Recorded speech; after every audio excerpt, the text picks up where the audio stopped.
7 মাস 23 দিন ধরে কোরআন অবতরণ হবে। কতদিন? 22 বছর 7 মাস, ইখতিলাফ আছে 14 দিন বলেছে কি, টোটাল ওইটা 23 বছর। তাহলে 6666টি আয়াত নাযিল করেছে আল্লাহ 8395 দিন ধরে। যে আল্লাহ কোরআনের মালিক, যে আল্লাহর হাবিব, দোস্তর কাছে আল্লাহ কোরআন অবতরণ করছে, তিনি এত সময় দিবেন। আর আমি নবী সাহেব 2 ঘন্টা ওয়াজ করে এসে 15টা আয়াত মারব?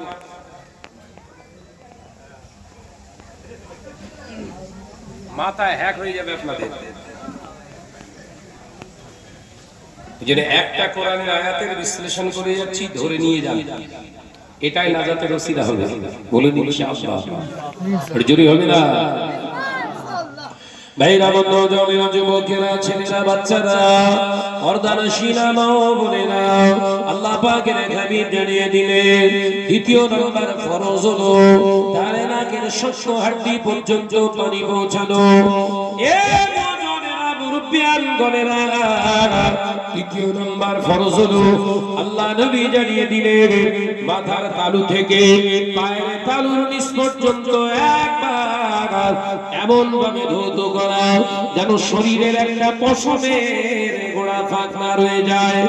ও আমার সাহাবীরা, সন্দেহ যদি দূর করতে চাও, আমি নবী 3 বার ধুলাম, তোমরাও 3 বার ধুবে। আমি নবী সুন্নাত আদায় হবে, পবিত্রতা সন্দেহ থাকবে না।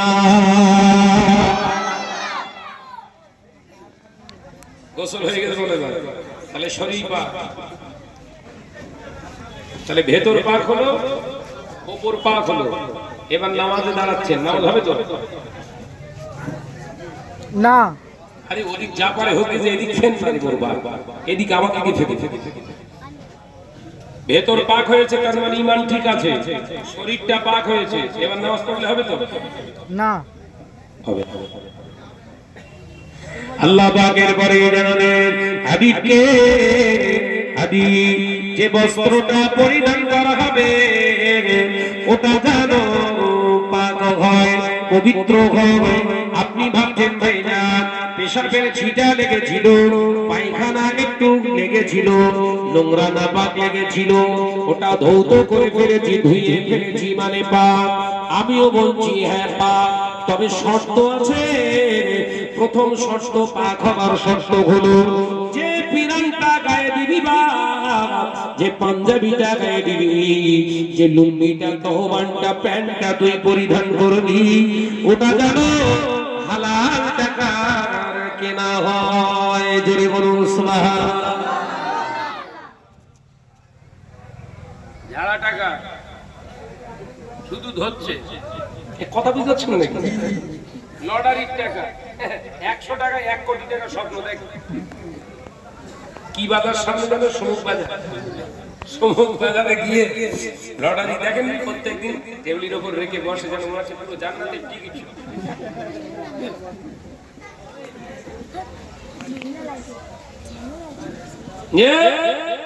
দুটো একটা আমার ভাবি রেখে গিয়ে বলে আসলে তোমার হাতে বজ্রাঘাত পড়েছে, ও হাতে আর কিছু নেই, আমার লেস তৈরি করে বলছি না, রিপোর্ট গেছে আমার কাছে যে ভাইজান স্বামী কাটে পড়ে না, বউ রেগে গিয়ে বলছে তোর হাতে আর কিছু নেই, ও শুকিয়ে গেছে, রহমত যদি পাস তো আমার লেস, হাতে রহমত ভর্তি। লটারি টিকিটের ব্যবসায়ীর কাছে বলছে কই বের কর, আজকে আমি আর কাটবো না, তোর ভাবি কাটবে। ভাবির মনে এসে সব কাজ করার সময় বিসমিল্লাহ বলতে, কথা বলছেন না? সব কাজ শুরুতেই বিসমিল্লাহ বলতে হয়, আল্লাহ নাম শুরু করতে, পান্ডেলে হাত দিয়ে বলছে বিসমিল্লাহি ওয়ালা বারাকাতিল্লাহ।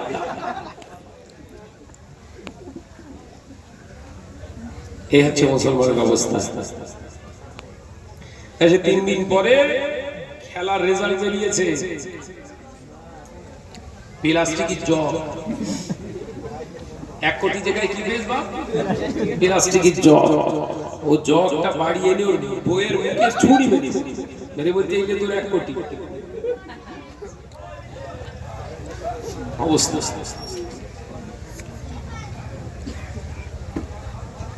আলোচনা বুঝুন। তাহলে যে বস্ত্রটা পরিধান করবেন প্রথম পাক হওয়ার শর্ত হলো ওটা হালাল টাকার হতে হবে, বৈধ টাকা। গরিবের মারা টাকা, ঝাড়া টাকা, চিটিংবাজি করা টাকা, লটারির টাকা, সুদে লোন নিয়ে সেই টাকার পিরেহান করে মাথায় পাগড়ি করে যদি নামাজ আদায় করেন, ও নামাজ এরকম ফতোয়া কেউ দিয়েছে? কোন আলেম ওলামা দিয়েছে? একদিনে শুনেছেন? দেবে না, দিলে আপনি দাওয়াত দেবেন। কিন্তু আমি দেব, কারণ দুনিয়ার থেকে কবরের ভয় লাগে বেশি আসে। ও নজরে যুবকেরা, ছেলেরা, বাচ্চারা, পর্দানশীনা মা বোনেরা, হাবিব শিখিয়ে দেয়, ও আমার উম্মত উম্মতিরা, হালাল পথে অবলম্বন করো। হালাল পথে অবলম্বন করাটা ওটা হলো ইবাদত। ওই হালাল টাকা আর হালাল অর্থের পোশাক ক্রয় করে তুমি পরিধান করো। ওই পরিধানী, ওই পরিহিত বস্ত্রের উপরে যদি নাপাক লেগে যায়, তখন তুমি নাপাকটা পরিষ্কার করে 3 বার ধৌত করো। 3 বার ধৌত করার কারণে পূর্বে যেমন পাপ ছিল আবার পাক হয়ে গেছে। এখন ওই পোশাক পরে তুমি পবিত্রতা ইবাদত করতে পারো।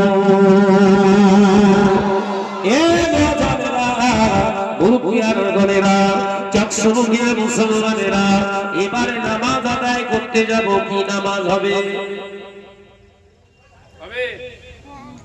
ভেতর পাক, ওপর পাক, জামা পাক, এবার নামাজ হবে তো? তাও নামাজ হবে না। শরীয়ত বলেছে যে জায়গায় তুই দাবি বান্দা, ওই জায়গাটা পাক হওয়া লাগবে। পাক মানে আমরা জানি পরিষ্কার, চকচকে ঝকঝকে মানে পাক।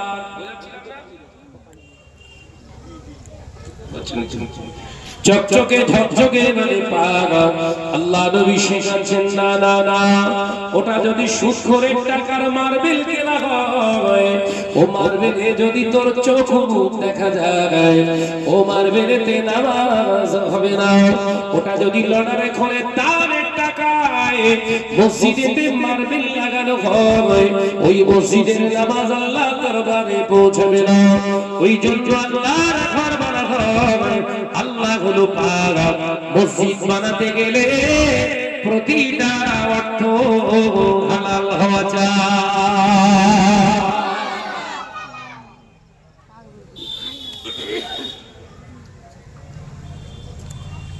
একজন বলছে, হুজুর ভাইজান আপনি যা বলছেন তাহলে তো মসজিদ আর পাকা হবে না।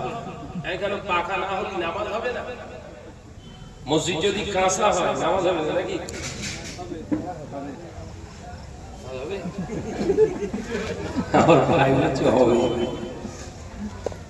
মসজিদ ধারের উপরে ছাউনি নেই, নামাজ হবে না? না হবে না।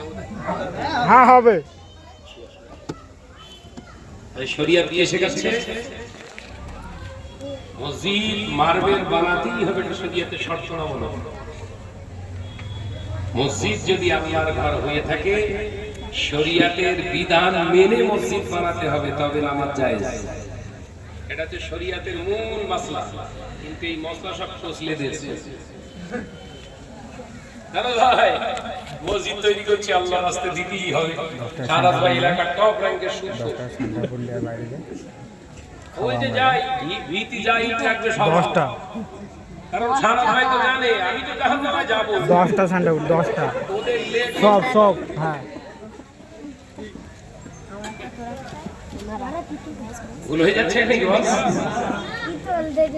সুদখোর বিরাট বুদ্ধিমান বলো। সুদখোর যারা, সুদ যারা খায়, সুদের যারা লেনদেনকারী, এরা বিরাট বুদ্ধিমান ভাবে বলে নিজেকে। কিন্তু সব থেকে থার্ড ক্লাসে বোকা মানুষ হচ্ছে ওরা। দুনিয়ায় অপদস্থ হবে, আখিরাতে চিরন্তন অপদস্থ, ওদের বাঁচার সুযোগ নেই।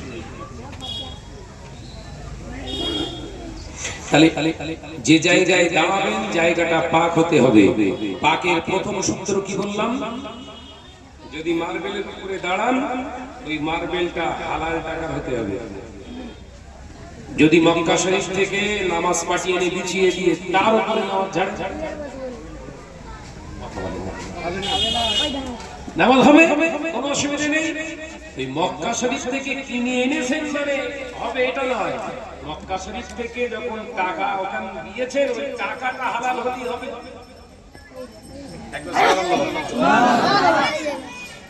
একজন হাজি বাড়ি এসে সব নামাজের পাটি বিতরণ করে না, তসবিহ দিচ্ছে। আমি তো আল্লাহ শুকর, আল্লাহ আমাকে 4 বার নিয়ে গেছে আজমির দরবারে। সে হাজি সাহেবের এক একটা বাক্স শুধু তসবিহ আর এই নামাজের মুসাল্লা ভর্তি। দান করব দান। আমি বললাম কি কাজ করে আপনি? সে যা বললো দেখুন শয়তানের কাছে আসে না। অন্য জায়গায় যা। কথা বুঝাচ্ছেন? শয়তান জানে কামাল করে ফেলে। কথা বুঝাচ্ছেন? সেই কর্নারটা দোকানে গেছিলি? জানে সেই কর্নারটা। ও আমার কাজ পুরো সুন্দর করে। শয়তানের কর্মচারী হিসেবে কথা বুঝতে পারছেন কি? এটা হলো শরীয়তের বিধান, খামখেয়ালির কোনো জায়গা নাই। নামাজ পড়ি আল্লাহ ওয়ালা যদি হওয়া যেত, সিজদা করে যদি আল্লাহ ওয়ালা হওয়া যেত, 30,000 বছর সিজদা করেছিলেন ইবলিস। তাফসীর থেকে বলছি, মাথায় ঢোকান। 30,000 বছর ইবাদত বندگی করেও ঠিকানা হলো জাহান্নাম। শরীয়তকে প্রাধান্য দিয়ে চলুন। আল্লাহ আমাদের বোঝার তৌফিক দেন, বলুন আমিন। আরো জোরে বলি আল্লাহুম্মা আমিন। প্রাণ খুলে দরুদ শরীফ আল্লাহুম্মা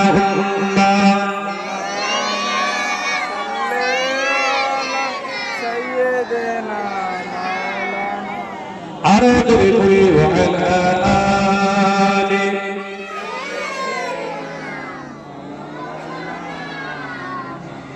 একদিন তোমারই নাম মসজিদে হবে না, একদিন তোমারই নাম মসজিদে হবে না। তৈরি থেকো, তৈরি রেখো খবরের মান সমান। জোরে হলো না, আরে কি জোরে হবে না? আরে তাকবীর।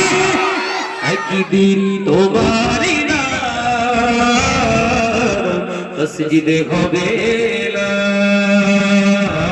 আল্লাহুম্মা সাল্লি আলা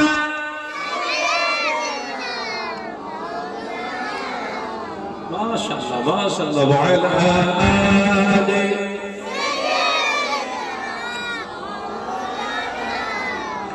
বন্ধু সুজন আত্মীয় পরিজন পরিয়ে তোমার নতুন কাফন।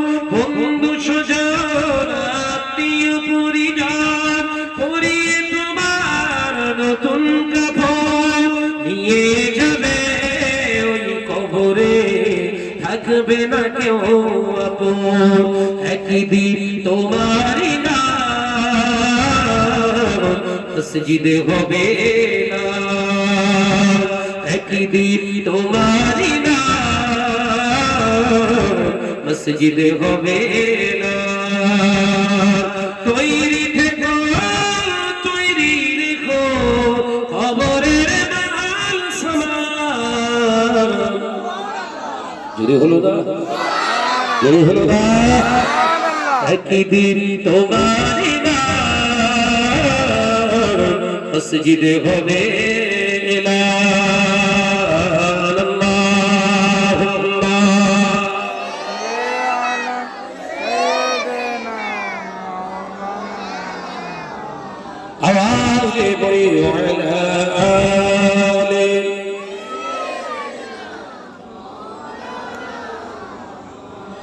টাকা কড়ি গাড়ি বাড়ি থাকবে না কেউ সঙ্গে তোমার, টাকা কড়ি গাড়ি বাড়ি থাকবে না কেউ সঙ্গে তোমার, থাকবে সেদিন সঙ্গী হয়ে নূর নবীর সুন্নাহ।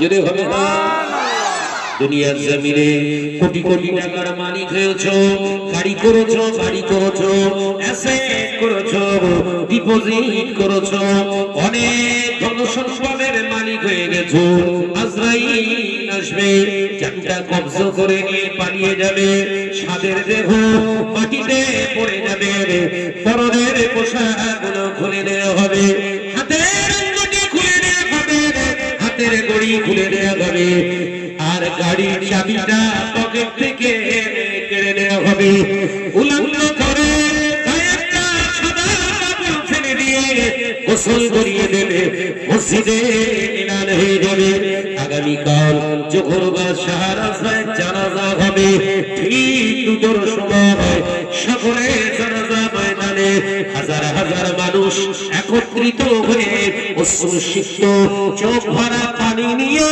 সকলেই আত্মার করবে, সারা চকচকে জলসা করতে যেত, কত কালারফুল পোশাক পরে, আজ ভাইয়ের সাদা থান উপহার দেয়া হলো, তিনটি থান উপহার দেয়া হবে, একটা থানের নাম দেয়া হবে পিরান, যে পিরানে সেলাই থাকবে না, পকেট থাকবে না, বোতাম থাকবে না, পকেট বিহীন বোতাম বিহীন সেলাই বিহীন পিরান পরিয়ে দিয়ে লেফাফা আর দুটি লম্বা লম্বা থান তোমার গায়ের উপরে ডবল করে জড়িয়ে দেওয়া হবে, তিন জায়গায় বেঁধে ফেলা হবে, মাথার অগ্রভাগে হাত বরাবর আর পায়ের অগ্রভাগে বেঁধে দিয়ে হাজার হাজার মানুষের সামনে খাটিয়ার উপরে রাখা হবে, ভালোবাসার মানুষগুলো কাঁদতে কাঁদতে বলবে, আর ভাইকে দেখতে পাবো না, জন্মের মতো শেষ বিদায় আর দেখা হবে না, একবার দয়া করে মুখটা দেখতে দেন, একবার দয়া করে মুখটা দেখতে দেন, সবার আগে ধরে আমার মাথার কাপড়টা খুলে দিয়ে মুখটাকে দেখানো হবে, হাজার হাজার ভালোবাসার মানুষ অশ্রুসিক্ত নয়নে চোখ ভরা পানি নিয়ে বলবে, সাহারা ভাইয়ের কাছ থেকে সব কেড়ে নেওয়া সম্ভব হয়েছে, কিন্তু চকচকে জলসাতে গিয়ে মুখ ভর্তি রাসূলুল্লাহ রাসূলুল্লাহ দাড়ি মোবারক নিয়ে যেমন অচকচ এখনো কাফনের ভিতরে সেটা দেখা যায়।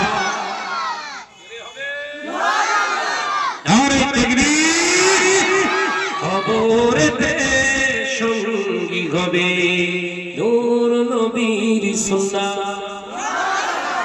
হবে না একদিন তোমার মসজিদে হবে এলান, আল্লাহুম্মা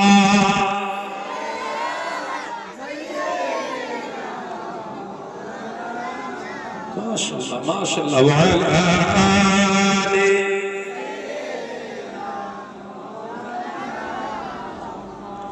ও আলোচনা রেখেছিলাম, আল্লাহ নবী পাক আমারে জানিয়েছে আল্লাহর কোরআন থেকে, ওমা খালাকতুল জিন্না ওয়াল ইনসা ইল্লা লিয়াবুদুন, দুনিয়ার জমিনে পাখা মারার জন্য পাঠাইনি, দুনিয়ার জমিনে লটারি কাটার জন্য পাঠাইনি, দুনিয়ার জমিনে সুদ খাওয়ার জন্য পাঠাইনি, জিনা ব্যভিচার করার জন্য পাঠাইনি, দুনিয়ার জমিনে অন্যায় হাজারি করার জন্য পাঠাইনি, দুনিয়ার জমিনে অপরের সম্পত্তি ভাগ দখল করার জন্য পাঠাইনি, ইল্লা লিয়াবুদুন, আমি আল্লাহর ইবাদত বান্দিগির জন্য পাঠিয়েছি।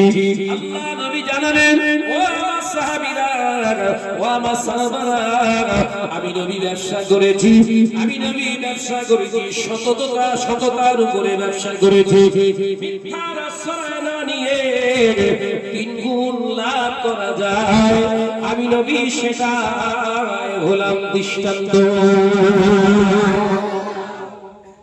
মিথ্যার আশ্রয় নেই কিন্তু অন্য ব্যবসায়ীর থেকে 3 গুণ লাভ দেখিয়েছি, আর আমাদের ঘরের ছেলেরা 100 টাকার মালটা 300 টাকা বিক্রি করে, তার ভেতরে 6টা মিথ্যে কথা ঝাড়ে। কথা বলে না। 10 টাকার মালটা 100 টাকা বিক্রি করেন, শরীয়ত বলছে লা বাসা জায়েজান, কোনো অসুবিধা নেই আপনার জন্য, বৈধ। 10 টাকার মালটা 100 টাকা বেচে আছে, কিন্তু শর্তুল ওয়াহিদা, একটাই শর্ত, লা হারামা লা তুখাজি, হারাম অবস্থান করো না, মিথ্যা কথা বলো না। একবার জোরে জোরে জোরে আরে হবে না। তার মানে বেচার সময় বলতে হবে, ভাই আমার 100 টাকা না হলে আমি দিতে পারবো না। কথা বুঝতে পারছেন? বেচার সময় বলবেন, ভাই 100 টাকা না হলে আমি দিতে পারবো না, আমার 100 টাকা লাগবে। আপনি 10 টাকার মানে 90 টাকা লাভ করছেন, তবুও শরীয়ত বলছে হালাল। কিন্তু 10 টাকা বেচার সময় বলছে আল্লাহর কি রিপোর্ট দিছে, আমার 90 টাকা কিনা 10 টাকা না দিলে লাভ হবে না। কথা বলে না। এই যে 90 টাকা লাভ করলে টোটালটাই হারাম। আর ওই টাকা জমিয়ে আপনি বিরাট টাকার মালিক হয়েছেন, 1 কোটি টাকার মালিক, তখন আপনার গাছুন করছেন আর বলতেছেন আমার টাকা খরচ হয়ে গেছে। হারাম মালে কোনোদিন জাকাত নেই। এই কথা বুঝাতে পারলাম না? এরকম ক্লিন ভাবে এরকম কে বোঝাচ্ছে, ধরা পড়বে তো, জীবনে আর দাওয়াত দেবে না। তাই তোরা যা করছিস কর, আমার দাওয়াতটা দে। এটা হচ্ছে শয়তানি দাওয়াত, দ্বীনের দাওয়াত নয়। দ্বীনের দাওয়াত হলো কাট এন্ড ক্লিয়ার। একবার সুবহানাল্লাহ বলেন। হারামকে কাটবে আর সোজা রাস্তায় পরিষ্কার পরিচ্ছন্ন জীবন তৈরি করে দেয়। কাট এন্ড ক্লিয়ার, কাটবে এবং সোজা রাস্তায় পরিচ্ছন্নতা দান করবে, এটার নাম শরিয়াত। একবার জোরে বলে বলুন। আর আমরা যেটা দাওয়াত দিচ্ছি, যা করছিস কর, নামাজটা মোটামুটি কর।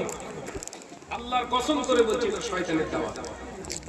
দাওয়াত বললো ইসলামের দাওয়াত এটা নয়। যে এখন ওই টাকা আপনি 1000 কোটি টাকা আপনি মালিক, অবৈধ পন্থা। 1000 টাকা, 1000 কোটি টাকার মালিক আপনি। আবার ভাবছেন না জীবনে এবারে একটু আখিরাতের চিন্তা করতে হবে, একটু হজ মেরে আসি। কথা বলে না। কাবাগত ধরে মারা দিচ্ছেন কোন টাকা? সারা টাকায়। বাড়ি এসে মাথার উপরে হাজির ঘুরতে যাবে, মনে হচ্ছে পুরো ফেরেশতা।